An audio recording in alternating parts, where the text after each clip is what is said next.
নমস্কার, আমার বাগানে আপনাকে স্বাগত জানাই। আমরা যে কলা খাই তার উপকারিতা জানি, পাকা কলা, তার অপকারিতাও জানতে হবে। কি কি অপকার বা কি কি ক্ষতি হতে পারে, যেমন রাতে ঘুমোতে যাওয়ার আগে বা সেই সময় যদি কলা খেয়ে শুয়ে পড়ি তাহলে আপনার ঘুমের ব্যাঘাত ঘটতে পারে। ওজন কমাতে আমরা পাকা কলা খেয়ে থাকি, কিন্তু মাত্রাটা না জেনে খেলে কমাবার থেকে ওজন বেড়ে যেতে পারে। কলাতে সুগারের পরিমাণ বেশি থাকায় ডায়াবেটিস রোগীদের ডাক্তারবাবুর পরামর্শ নিয়ে কলা খাওয়া উচিত।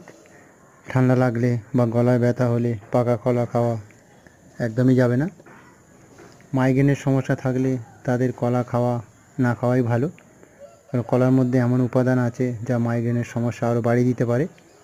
বেশি পাকা কলা খেলে কলাতে থাকা ট্রাইপোটাফ্যান অ্যাসিড থাকায়